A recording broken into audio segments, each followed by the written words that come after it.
All right, welcome everyone.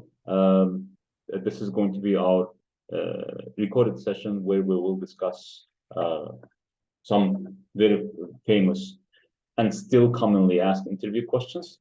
We will demonstrate how we at ELM School help our graduates tackle these questions, navigate through them.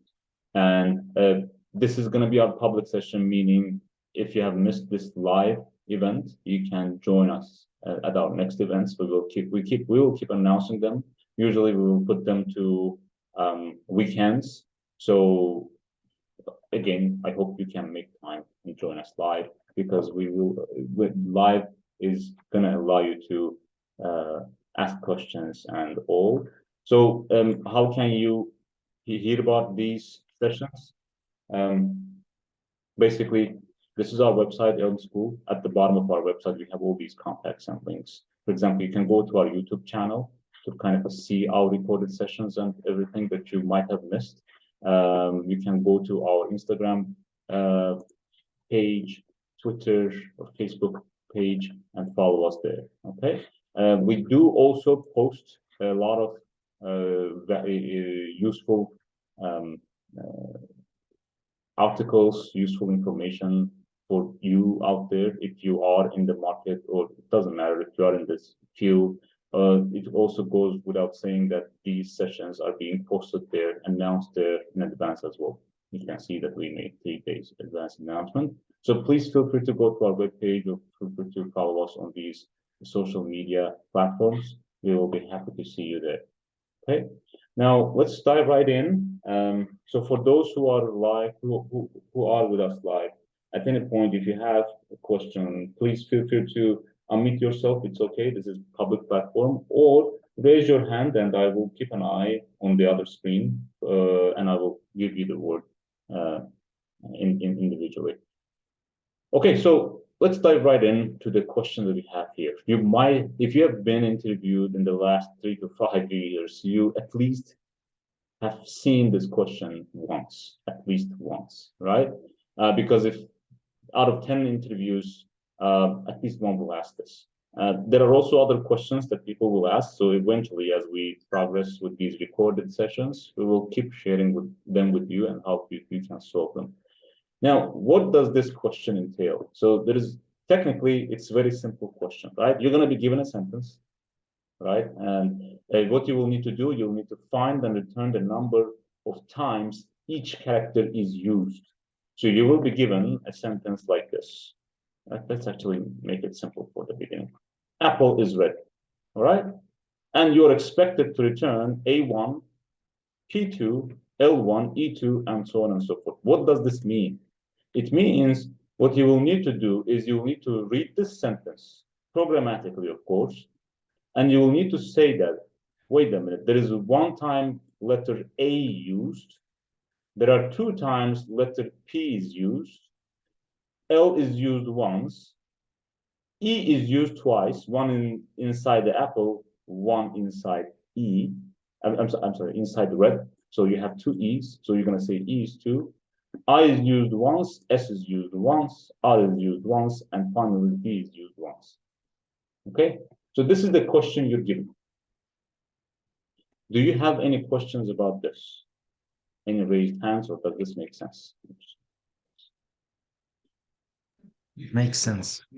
Okay, awesome. So far so good, right? Now, what do we, so we have, and thank you very much for joining, we have our students, our graduates. And let me ask you guys the question. When we say, what have we shared with you in terms of what you should do if you get a question in the interview? What's your first step?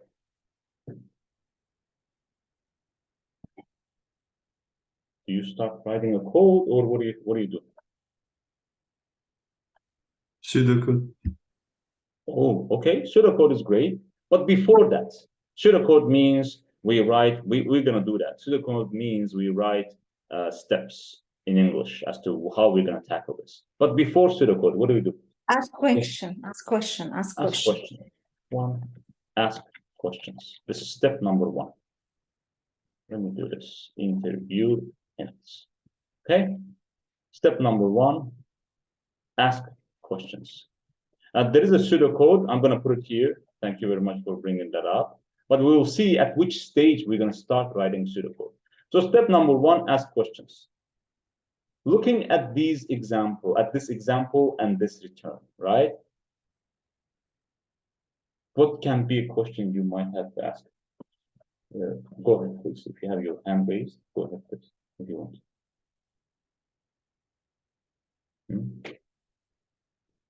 So what can we ask here? So when you look at this input and when you look at this output, so now, and you look at the question, given a sentence, find and return the number of times each character is used. Now look at this given and look at this return. Do you think this return includes every single character from this sentence? There's a small something missing here. No. So what is missing? Spaces. Exactly. Space for us as human beings. So when you look at any question, when you're asked to solve for it programmatically, you forget being that you are a human being, right? Because yeah, it's obvious, right? Why would I have a space? Why would I count a space? But for a machine, for our computers, space is a character. Okay. So the question one you can ask is, hey, I saw that you ignored spaces. So the question is, do we ignore spaces? If the answer is yes, right? Answer yes. What can you ask as a follow-up? What else is a space? What else can be happening here that we should ignore? So let me ask you, is this a complete sentence? Capital letters and small letters. Yes. So this is an example, right? This is a very simple example. This is what the interviewers will ask. And it is going to be up to you to take the lead and tell them that you are, and demonstrate them, show them that you are assurance engineers. You don't just look at a given and you just start writing a code. You, number one, are assurance engineers. When you look at anything that is working, you ask, how is it working? What can I do to it? How can I do it? And this and that, and so on and so forth, right? So here, the moment you look at this, as an assurance engineer, you're like, this is not a complete sentence. You told me you're going to give me a sentence, but you gave me 3 words separated by spaces. And they're all small cases, right? But in a real sentence, A is going to be uppercase, right? Okay, so then the next question is, what about case sensitivity? If a letter is uppercase and somewhere it is used as lowercase, do we ignore that? Or do we count them separately?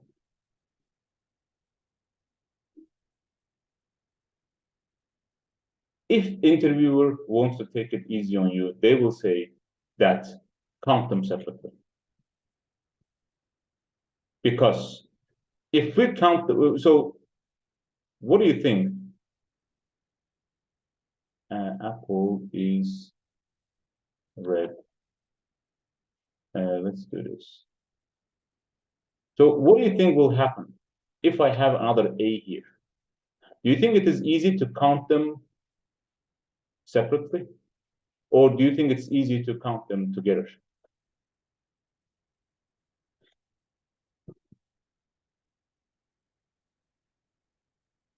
Use your ASCII table skills, use your basic Java concepts or in basic programming concepts. So are these two characters the same? Yes. For us, yes, but for a machine, are they the same? No, one capital, one lowercase. Yeah, this has different allocation. This has different allocation. If you want to count them as the same, then you will have to do what? What options can you have if you want to count them as same?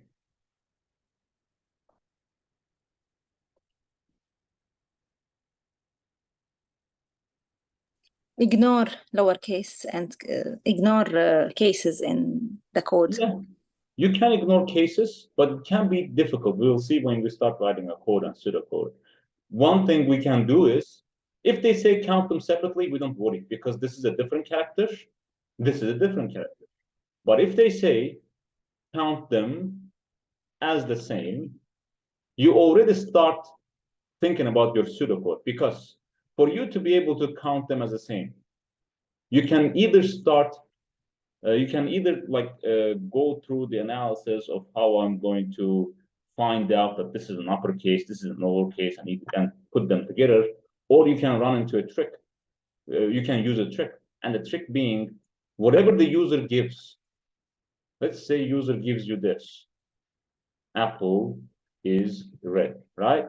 You see how much of a mess there is? One P is lower, one P is upper. One E is lower, one E is upper. A is upper, A is lower, right? How can you normalize this?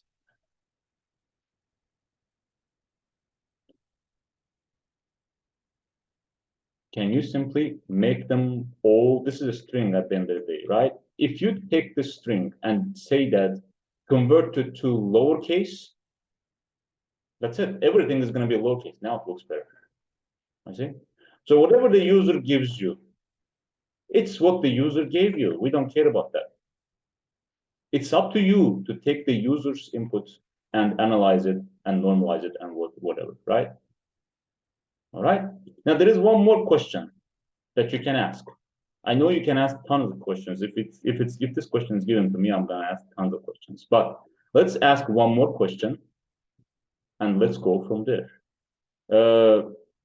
User says they're gonna give us a sentence. Is this a sentence? In English or in any language per se. So sentence starts, let me give you a hint. Sentence starts with an uppercase. How does the sentence end?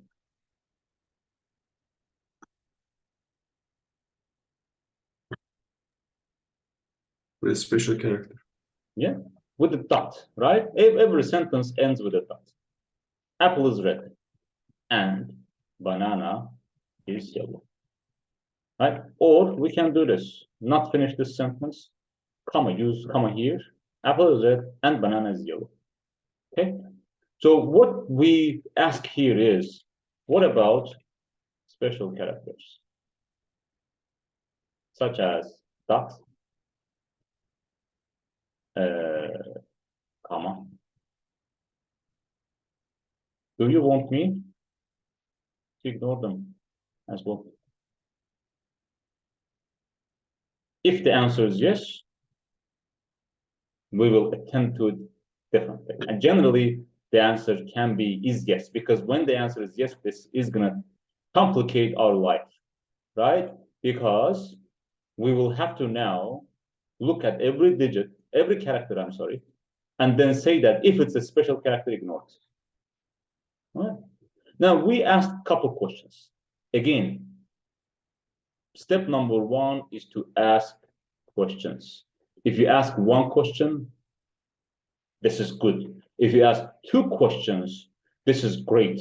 When you are applying for a role as an SDET, for a developer role, maybe, yeah, you will just dive into the pseudocode and write your code and then think about how it can go south and stuff like that. But as an SDET, as a software development engineering test, you are quality assurance engineer, you are test engineer. So what you are supposed to do, the moment you look at something, you need to start asking questions. How does it work? What can we do with it? How can we do with it? This and that, right? Think outside the box. This already, these 2 or 3 questions that you're going to ask is already give a very good impression to the interviewer about yourself. Believe me, like I do interviews as well myself. When I see candidates starting to write a code right away, I know something is going to go wrong. There is only one way something cannot go wrong. This candidate has seen this code before, and he's just writing it from memory.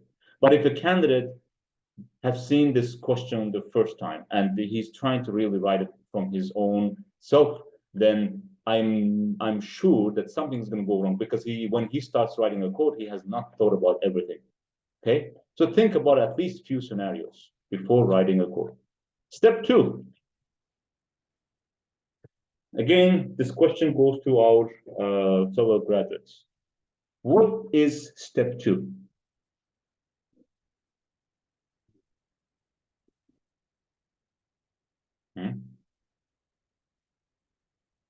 If you noticed, I didn't touch pseudocode. So it looks like before we write pseudocode, which is going to be our step 3, we have one more thing to do. What is that? Think as a software development engineering test.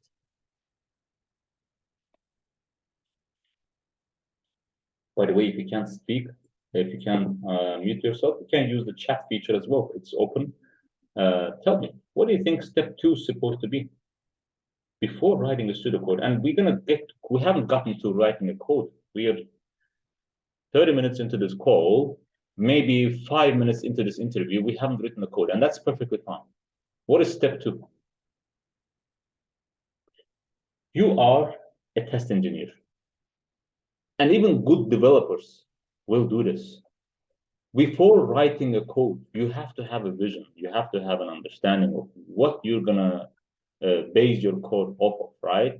According to what principle are you going to write a code? According to this, it's a good approach, yeah.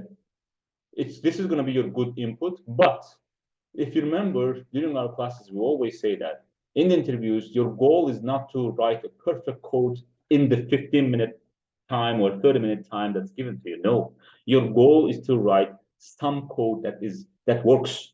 Instead of using a perfect methodology, trying to write the perfect code, and at the end of the day, your code is not working, you haven't been able to run any executions.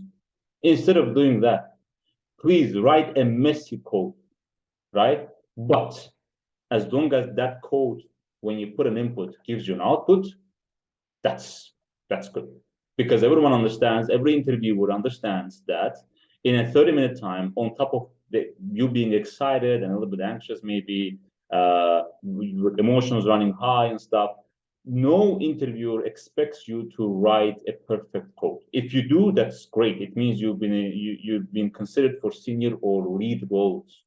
But if you're looking for junior or mid or even senior roles, the goal is to get something to work, not get the perfect thing to work. So next step here is, right, design your own tests. Okay?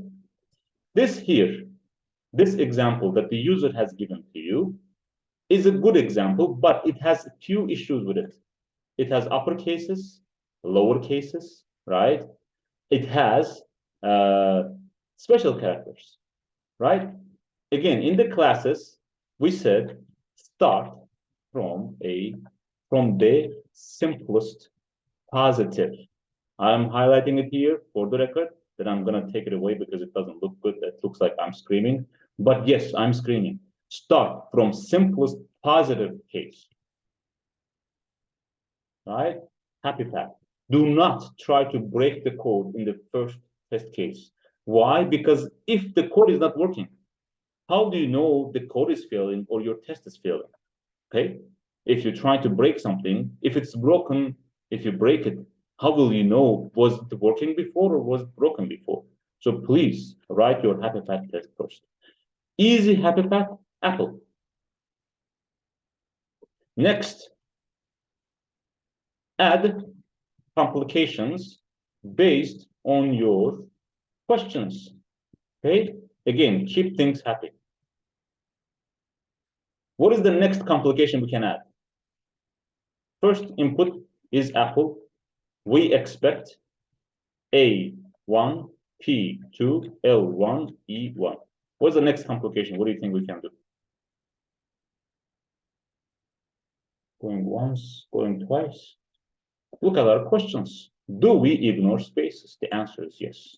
Next complication, Apple, ABC, something like that, or Apple is.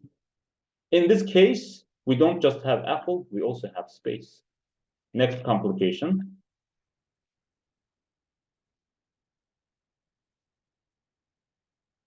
keep while keeping happy. Again, the next complication is our next question. Uppercase, A-P-P, Apple. Lowercase. All right. Last is add more complications again while keeping, let me put complications while keeping happy. I should have copied and pasted, but it's good. You're getting used to typing. Other complication is Apple. So here we're going to ignore the final test case. So here we're going to ignore the special character. And our final test case for Happy Path is going to be putting all of them together. Apple is red. Let's make it 8. Okay. Any questions?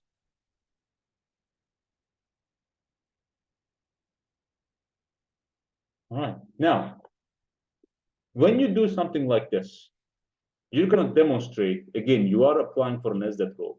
You are going to demonstrate that you are thinking as a tester. You are capable of thinking as a developer, because look at this. You took a simple question. You asked all these questions back. When you ask these questions back, the interviewer will understand that you know the difference between sensitivity, uppercase and lowercase. You know that these are also characters, right? And when you start writing your test, step 2 tests, the developer will know that, the interviewer will know that you know what you're doing. Okay, even if at this time your time is running short, don't panic. You are demonstrating your SDET skills. You're going to come to code, don't worry about it. You're going to get there, okay? Because at the end of the day, let me tell you this, right? And this is a ugly truth of this field. This is known by everybody. In the interview, people kind of tend to forget this, but when you remind them this is perfectly fine. If I take this question, if I Google it, I will have a code answer. If I am stuck with any code syntax, if I Google it, or right now there is ChatGPT, if I ask ChatGPT maybe 2 times, don't trust ChatGPT from the first time, right? If I Google it, if I ask ChatGPT, I will find exact code implementation. However, the ChatGPT and Google will not help me do this. ChatGPT and Google will not help me ask questions. These 2 things, these are your skills. Coding is not a skill anymore. It's going to become less and less of a skill, writing a code, writing a syntax, right? It's important to at least have one strong coding language. But those are not skills. The coding is not a skill anymore because you can find it online. But this is a skill. People are going to be looking for this, not for the code, okay? Pseudocode. Now, who's going to help me understand, write the pseudocode? So I'm going to start drawing here. So tell me this.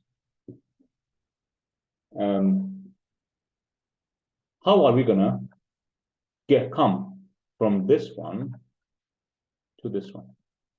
And let me use my drawing board, right? So how are we going to come from this?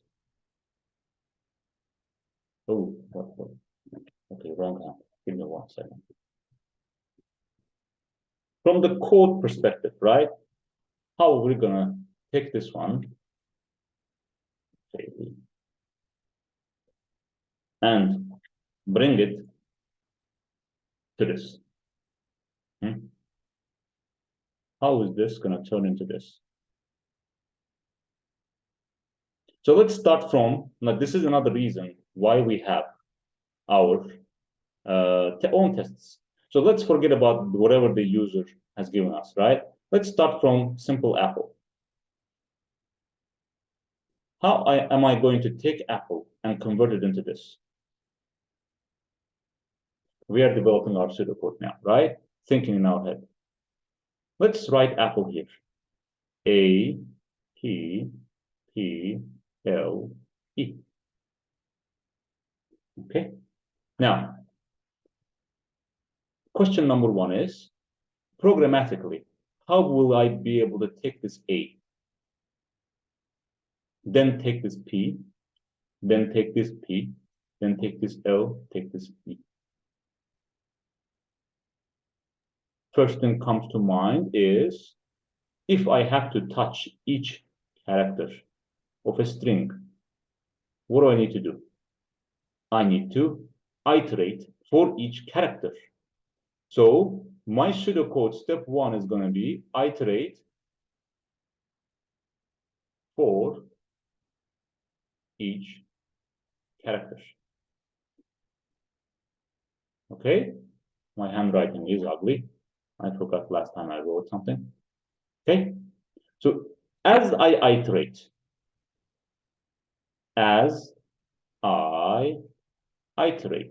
iterate means go from one to the next, right? Iteration 1, iteration 2, 3, 4, 5. As I iterate, what am I going to do? 1.1. Take the character, right? In first case, it's going to be A, right? I'm going to take the character, 1.2. See if I have seen it before. Here comes the question. This is why you have to write a pseudocode, right? Here comes the question. How can I see in programmatically, how can we see if, how can we check if we have seen this character before? What does it tell you?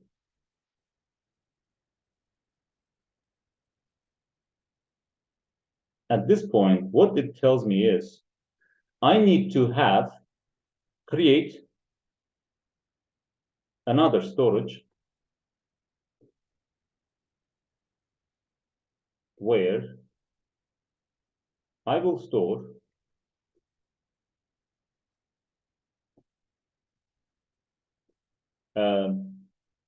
characters that I see. I see. Okay? So it's not just enough to have this Apple stored so that I can iterate through each character and take each character and see if I have seen before. At this stage, I have to have another storage where every single time I see a character, I store it there. Let's keep things simple. For this purpose, let's say another string. Okay, where I will store each character. So if I say, if I found A, I will say this string consists of A. Okay. Now, 1.2 said, see if I have seen it before. If I have, the way I'm going to check if I have seen it before is I'm going to have another string, and every single time I see a character here, I take a character here, I will compare it against the other string, if it exists there. Now, what is the next step? If it exists, right, add one more count. Okay? Else, add the character. Oops, give me 1 second. I think my video is on my way. Here we go. Add one. There we go. Character. So what do we mean by that? Let's come here. We're going to delete this on the left, then start writing our code. We have our apple, right? Original. Oops. Right? We have our apple. And this is our storage. When we see A, do we have A in our storage? No, right? Storage is empty, right? So what we're going to do is we're going to say A1. When we see P here, when we move to the next character, we say P. We come back to our storage. Does our storage, which is this guy, does our storage have P in it? No. So what we're going to do, we're going to say P1. Okay? This P is done. A is done, P is done. Next is also P. So when we come to our storage, again, this guy, do we have P in it? Letter P. Yes, we do. So what are we supposed to do? It says if exists, add one more count. So now what we are supposed to do is we are supposed to take whatever the count of P was before, which is 1. We're supposed to take it and increase it by 1, which means now we're going to do 1 plus 1 is going to be equal to 2, right?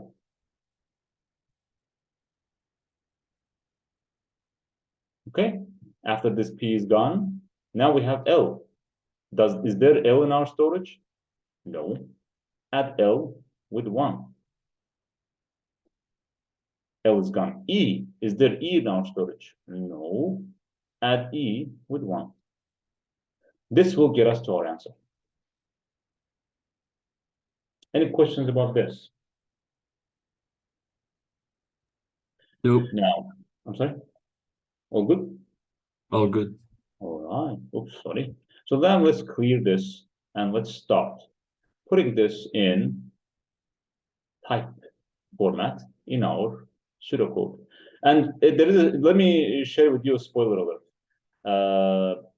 In this, by the end of this hour, I don't think we'll be able to go to the ultimate solution because there is an ultimate solution. Right now, we're solving it with basic string concepts, basic looping and basic characters, basic strings and stuff like that. But in the interview, you will want to talk about this, but you will want to use another method.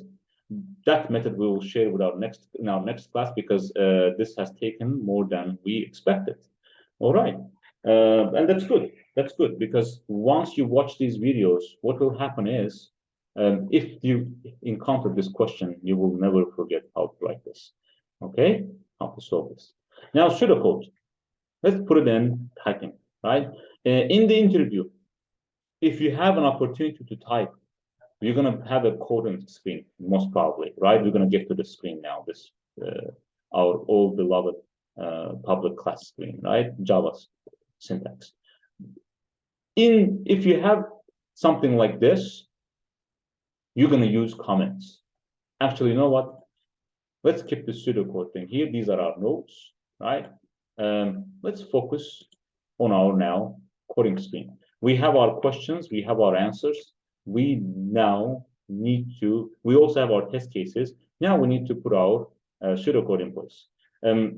What we do in our classes, so we use the multi-line text commenting, right? In the interview, you can do this, or you can use single line comments, however you feel comfortable, okay? We in the classes take our we write things in our multi-line comments. We don't write them separately. I just made it so to keep our coding clean. We write them in the classes. We write them in our multi-line comments. Then on top of each line of code, we still add our comments so people who read our code can understand what this line of code is doing. Okay, but let's actually, let's utilize that approach. Here we go. This is our pseudocode. Okay. Step number one. Now that we thought about it, what we're gonna do, you see this start thing, create another storage. We're gonna do that. We're gonna first start creating our variables, our storages. Create storage for original string and let's do this counter string. We can call it something else, or let's call it frequency string. Frequency. Okay. First, we create our variables because coding is like cooking or anything else. It's like construction, right? First, you have to have your materials and containers and places where you put the materials and safe places so people don't access them. Then you start building. You cannot come to a construction site without anything around, and you cannot build a house if you don't have your materials. So first, we create our containers and put our materials in there. Second, iterate. Now we're going to follow these notes that we made here, right? Iterate through the original string, right? 2.1, take each character as we iterate, right? 2.2, check against the frequency string to see if that character exists there, is there. That's not a bit long. Now, from 2.2, we go into two options. 2.2.1, if there, add one more to the frequency next to the character. 2.2.2, otherwise, add the character itself.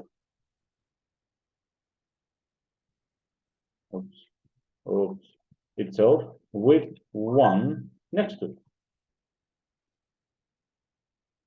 Okay, so like we gave an example before, does it exist in our frequency string? No. So we're going to say A1, right? So example, let's put the example here. Apple, right? Apple, iteration 1, we have A is going to be A1. Iteration 2, iteration 1, right? A is going to be A1, right?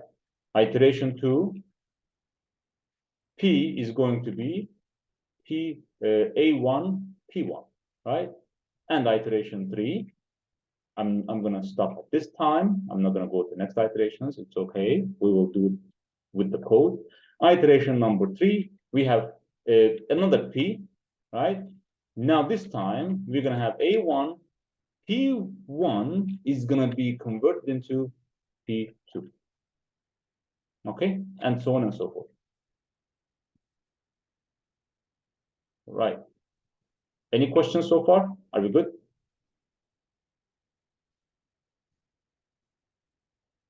Okay, now we are in Java. For our code to run in Java, what do we need? For any Java code to run, what is the first thing we need?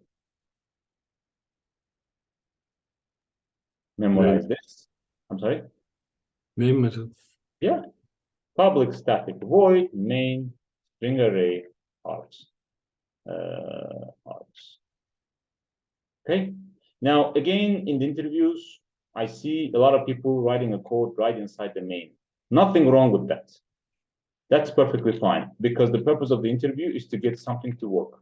But we tell our students, utilize the concept of object-oriented programming. You can write methods, right? Create a separate method, write this code inside a method, okay? Then you can call that method inside main. There is one more thing we tell our students. If you are writing something from scratch, it's perfectly fine to write this inside the main method itself, but before you wrap it up, do not leave any logic inside the main. So let's follow that line, right? What we will do is we will first create this code inside our main. Let's do that. So our variables, our containers, string original is equal to apple. String frequency is equal to, in the beginning, our string frequency is empty, right? What we do, this is what I was talking about. As you write your code, please bring in the notes you made in your pseudocode to basically explain what your piece of code is doing. These two lines of code are just here to create storage for original string and frequency string. Okay, next, iterate through original string. Here we go. This is a comment, right? How do we iterate through original string? What kind of loops do you know? If you are watching the recording, feel free to pause, give the answers, and then come back and listen to the answers or watch how we're going to approach this. There are two for loops that we can use, right? We're going to go with a standard for loop. You're going to ask why? Simply because we will need to take each character in a given what's its name? String, right? Original string.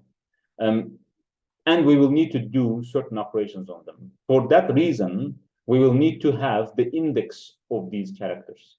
So simple for loop is always the safest thing to start. After you write the code, again, we're going to talk about this in our next session. After you write the code, there is always going to be room for improvement. So in the beginning, do not think about different types of loops. Do not complain your task, not complain. Do not complicate your task with trying to write like while loop or do while loop or things like that. Don't worry about it. Use the simplest way to try to write as much a code as possible to try to write a code that works. Then you will come back and you will improve it. So simple for loop. Oops, not O, but 0. That's a mistake I made. I'm not going to go over how you write the simple for loop. You say I being 0. Let's say we have integer I, which starts from 0. And I is going to be less than the given original string's length.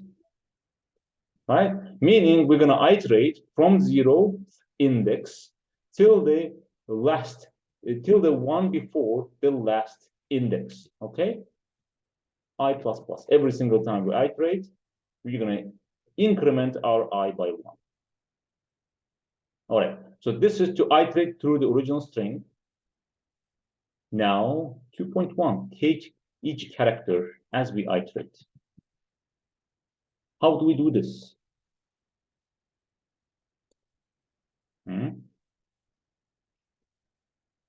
Let's say we need a car, right? Current car is equal to original strings character at index that belongs to I. First iteration, we're going to take original strings character, which is at index 0, which will take us to here, A. Okay?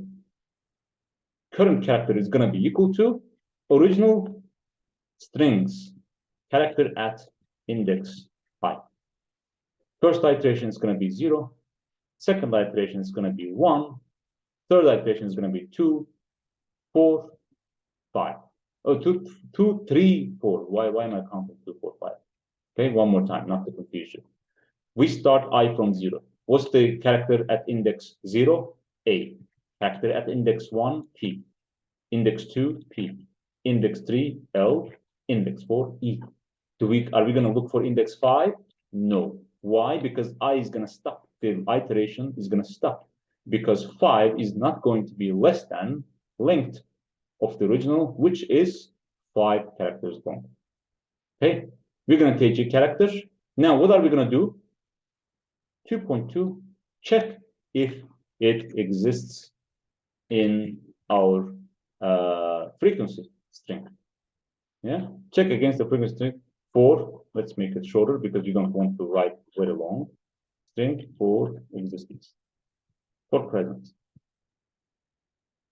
What's the easy way of doing this?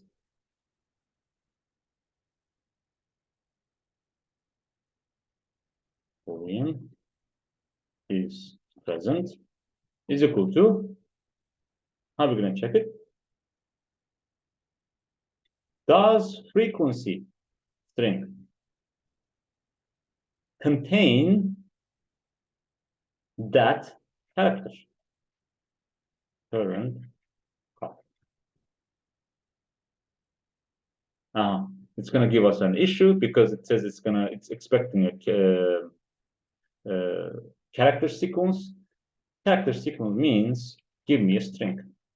Easy trick of converting your character to a string or per se anything to a string is just add empty string before it.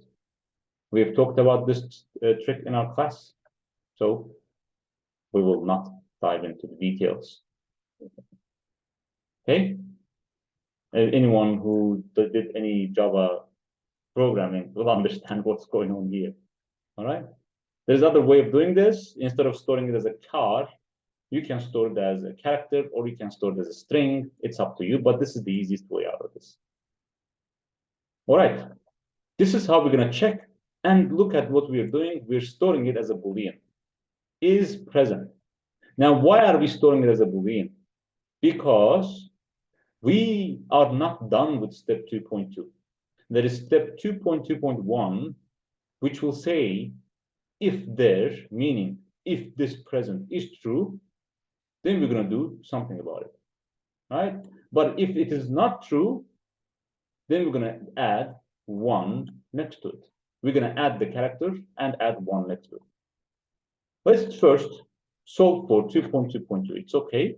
Why we're solving first for this? Because our first character, is always going to be that case, right? So if not is present, what are we doing? We're taking frequency. We're going to say, hey, frequency, you know what?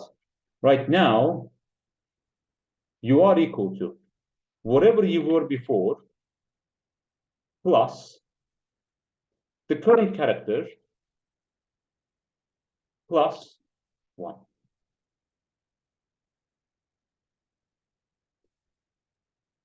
Does that make sense?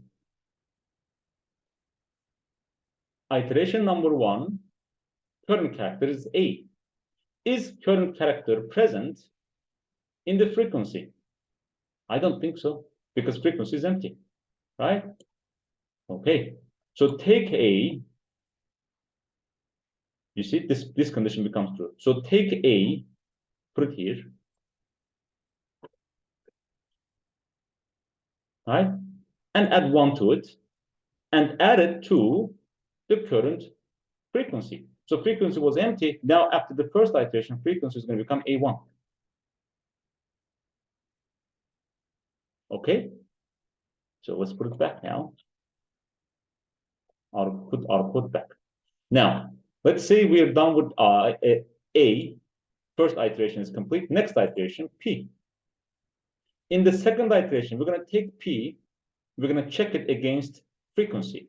Does this frequency have P in it? No, it doesn't. So what we're going to do, this condition is going to be true because P is not present. If P is not present, we're going to take P and 1, and we're going to take these two and add them to frequency. Frequency was A1, now it's going to become A1, P1, I'm sorry. Now, again, let's put our code back. Okay, now next step. Next P. Does this P exist in frequency? Yes, it does. This is where trick comes up. And here we go. The reason why I solved for not present is because this was easy to solve, and this was first 2 cases. Now that we have encountered the third case, where we have a repetition, we can simply open a space here, and we can say, if is present. What are we going to do in that case? if we find out that P is present, what are we going to do? Increase the I'm sorry? We need to increase the number in front of the P. Yeah.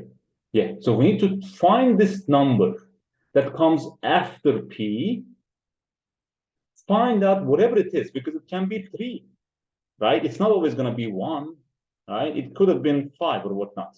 We will need to find this number, convert it into a number, because right now it's a string, right? And increase it by 1. So our pseudocode here is not complete. And by the way, let's do this. Let's comment this and put it here. Take that comment and put it here. Okay, this is otherwise case. But this is if case 2.2.1. Okay, if present case. Now, obviously, our pseudocode is not complete because what we need to say in our pseudocode is 2.2.1.1. Find the numeric value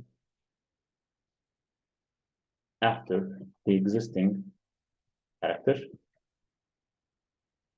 2.2.1.2 converted into a numeric value because it is a string originally, and then add 1 to it, increment it by 1. Let's use power vocabulary. And last but not least, put it back to the same position, replacing the origin.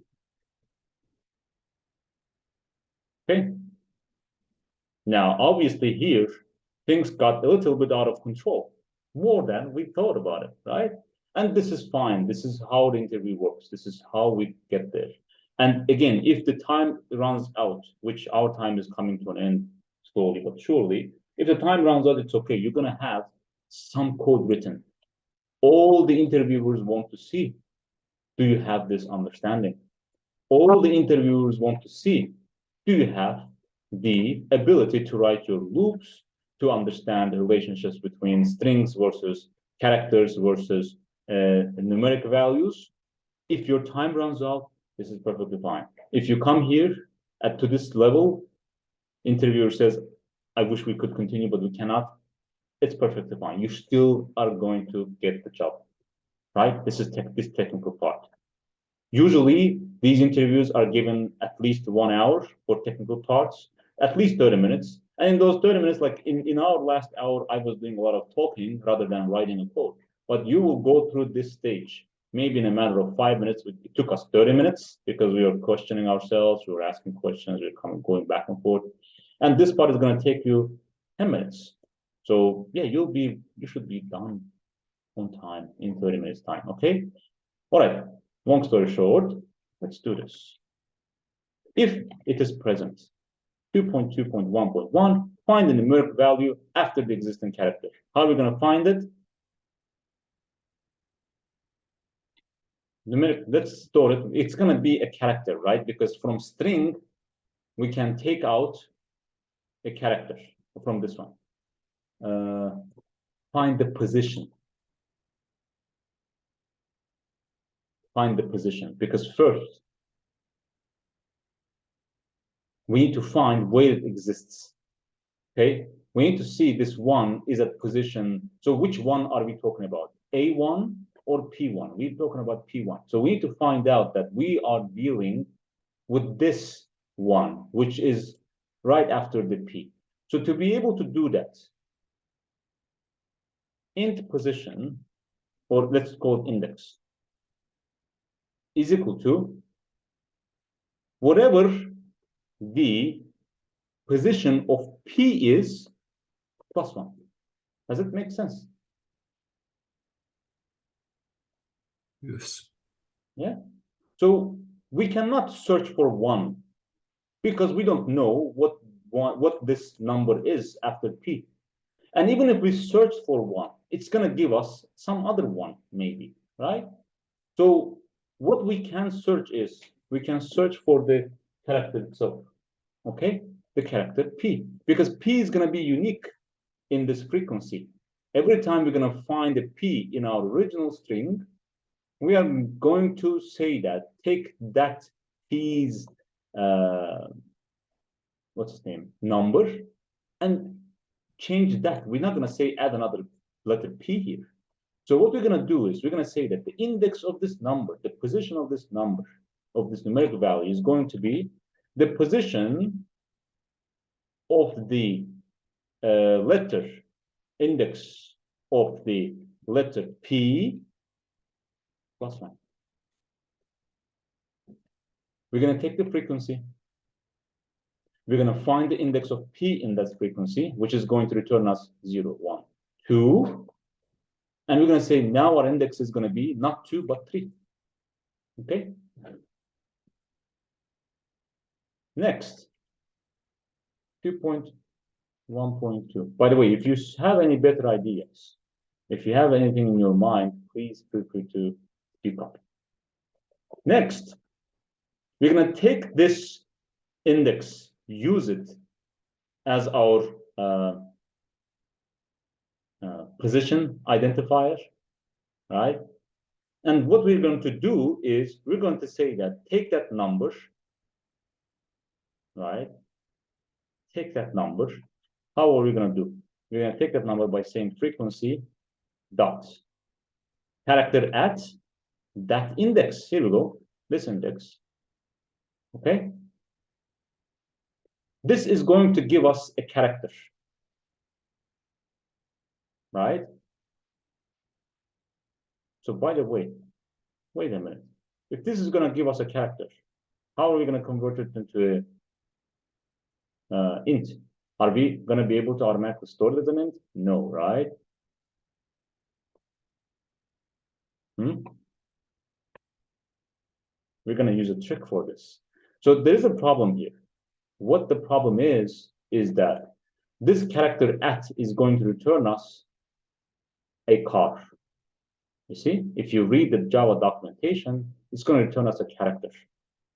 Now, what we can do is, if we could take it as a string, we could use string value of method or integer value of method to convert it into a number. So, cheap trick here. We're going to take this character, convert it into a string, wrap it in a parentheses, and we're going to call integer method, which has a value of integer class or wrapper, which has a method called value of.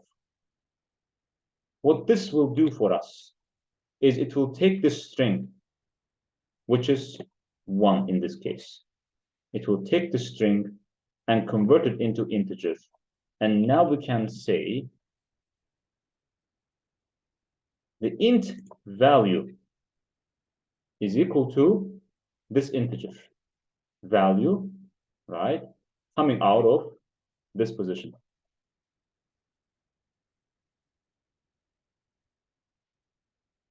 Does that make sense?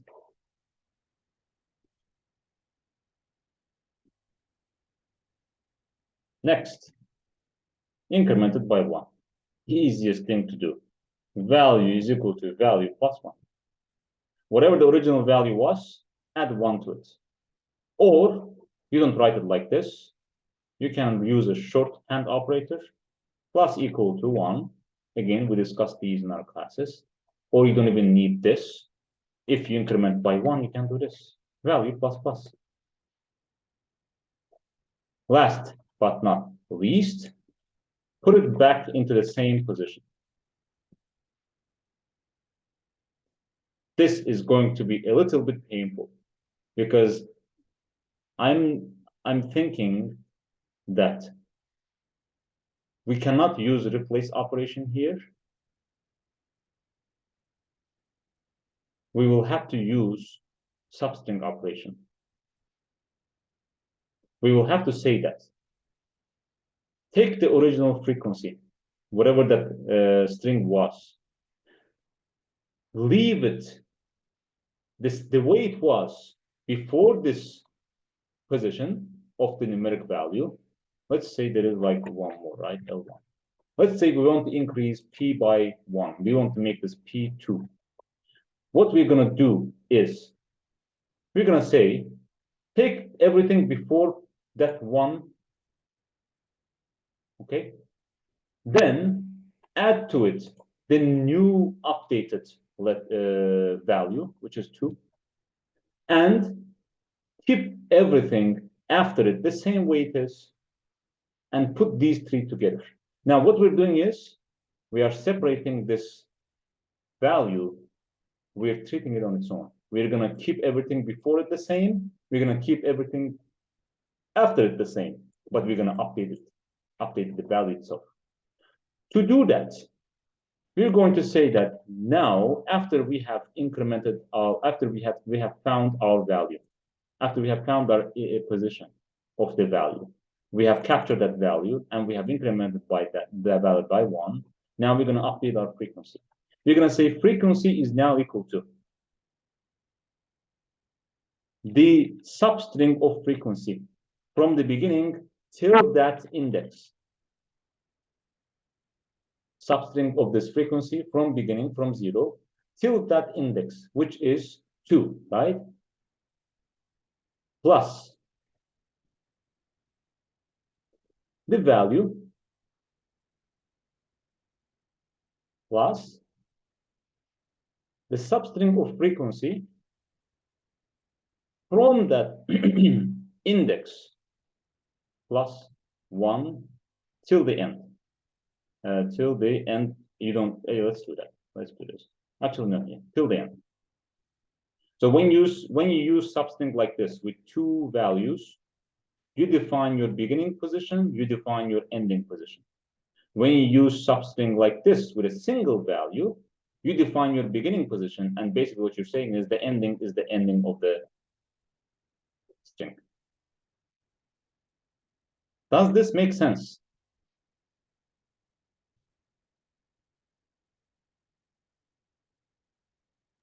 Yes.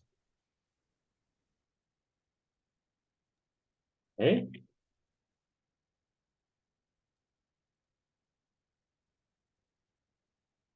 Okay.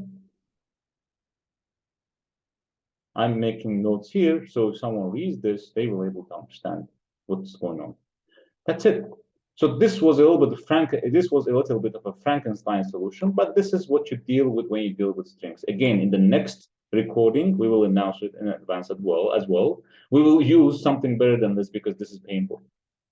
But it doesn't matter. If you use this in the interview, you will be able to demonstrate your string manipulation skills. It is very important. It is very valuable. No matter what position you take, no matter where you go to, you will have to deal with some kind of a string manipulation. You will have to know these methods and use them. You will have to know this method, understand it, and use it. Okay? All right. So we did this part as well. We did this part as well. I think that's it. Now what we need to do, let's clean this up. We need to add some print statements or logging to see our results. For that purpose, I always do the following too, and we always advise our students to do so as well. Don't add print statement just at the end. Let's look into the add print statements as you go. So, system out print statement. Original string is original. System out print original frequency. Okay. Here, these print statements will tell us what were the original values of the given string and of the given frequency. Here we're expecting to see apple and nothing, right? So let's run this. Here we go. No, okay, let me right click here, and we're gonna run this as a Java application. Here we go. I cleared the comments we had on the right. You can always go back to recording and check them out. And if you ask me to, I can bring them back as well. But here we go. On our console, what do we see? Original string is Apple, original frequency is empty. Now, again, I'm going to do this for demonstration purposes that our code works, but I will enhance this more. I will add more print statements that, as we always recommend to our students to do. Okay. So last, to test our output, if you are absolutely sure, final original string. Always do this as well, because you want to make sure that whatever the user gave you did not change. You don't want the user's input to change, right? So again, feel free to print that user's input and final frequency counter. This is what you will want to change, frequency. This is what you will want to see changed. So if we are given original string Apple, original frequency nothing, when we run this again, we're going to want to get original string. Oh, this is part of, I'm sorry, this is part of, I didn't want to do this. This is part of the for loop, my bad. I wanted to add different things in the for loop. That's what I will show you. So let me do this. So you probably see that the result is correct, but I wanted to get a clean result. Here we go. After our program runs, this is what we get. Apple was original input and frequency was empty. Our original input at the end of the program, this is the end of the main method, right? Our original input at the end of the program is still Apple, but look at what happened to our frequency. A1, P2, L1, E1. Let's change this to banana. Run. What? Aha, this is good. This is good. For input string B, what? Which line is this coming from? Number format exception. So it looks like what at some point what our code is trying to do is it is trying to take the B and convert it into a number. Why so? Oh, yeah, this is why. When I was demonstrating how this thing works, remember I was hard coding these values. This is bad. That's why testing is important. That P is supposed to not be always P. That P was supposed to be whatever the current character is. So you see, we had that defect in our code and we didn't notice it. You know why? Because in our original input, which was Apple, only P was being repeated. That's why this didn't fail, even though this was bad. You guys should have pointed this out, but it's okay, happens. In interview, this will happen as well. Most important thing is, do not panic. Read the exception. It says exception interred main Java lang number format exception. The moment you see number format exception, it means something is wrong when you are trying to do this integer value of. And then it says for input B. You would think to yourself, how come B is giving us number format exception? It means at some point in our code, we're trying to take the B and make it a number. All right. Now, next hint is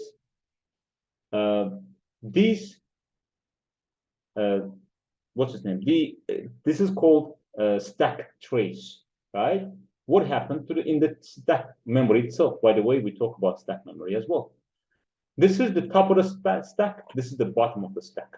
So what happens is, at the very bottom, you will see where this call is being made from. This call that throws us this exception is being made from frequency counter.java class, which we are in right now, line 41. If you click on it, it will take us right here.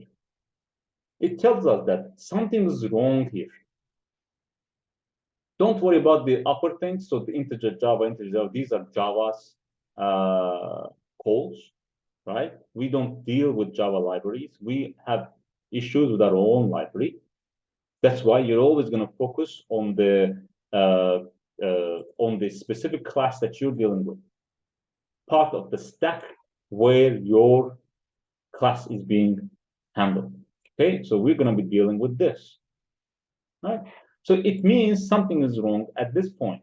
And what that something is, B.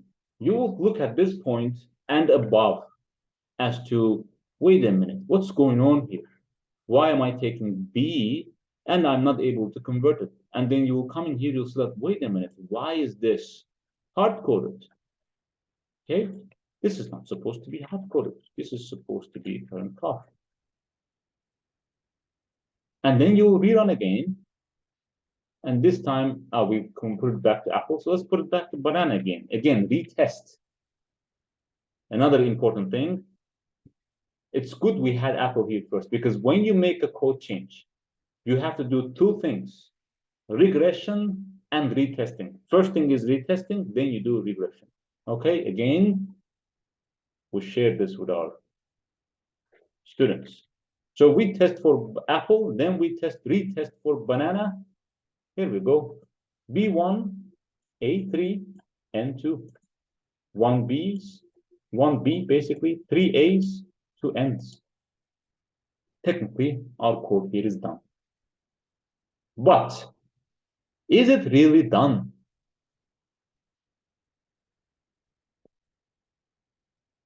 Here, again, these are the final 2 minutes. Here comes the importance of having written these having written these tests. We tested for the first case, happy path scenario, looking if everything works. And we even found something that was not working, okay? So this is not really done. What we need to now do is test for this space. If I put this thing here, Apple is, it's gonna give me something funny. If you want to guess what that funny thing is gonna be, please pause the video and think about it before running the code. But if I run the code, again, pause the video now, and you cannot pause now. If I run the code, I can tell you what it's going to give me. It's going to give me A, P twice, L once, E once. It's going to give me space 1, right? It's going to be empty something in it. I1, S1. Run. Here we go. You see? Something 1. This is space. In this code, we have not dealt with the space. So I'm going to leave that for our next session. We will deal with these test cases. Okay. Between now and then, please feel free to solve this on your own, and feel free to join our next recording, next live session. These sessions will be periodic. Again, as I announced in the beginning, we will be announcing them on our platforms, on our social media platforms. Please follow that. You have any questions, please reach out. Please feel free to message us directly from our social platforms. We have our phone numbers at the end of our pages. Please feel free, like, if you want us to reach out to you, if you reach out to us outside office hours, if you want us to reach out to you, just all you need to do is give us your name, your phone number, email address. We will reach out to you. We will find out the time that works best for you, and we will communicate. Okay, so keep an ear out there for our announcements. I hope this was able to give you some kind of a understanding as to what the problem is with this frequency question and what the possible solution to it is. In our next session, we will deal with these matters. And most importantly, we will tell you the real way of solving this. This is a brute force. This is a base Java way of solving this, right? Core Java way of solving this. But in the next session, we will talk about an interface that belongs to Java collections interface, okay? That will make our lives much, much easier. Between now and then, again, reach out to us. Any questions, any comments, please do share with them. Please add comments to the bottom of this video. This video will go onto the video channel, onto the YouTube channel of ours. And if you want to see any specific questions solved by us like this, please, again, reach out. We have a few questions, common interview questions, but we are eager to hear from you as to what you want us to dive into. Having said that, thank you very much. Have a great rest of the day. I hope we were helpful, and follow us. Thank you.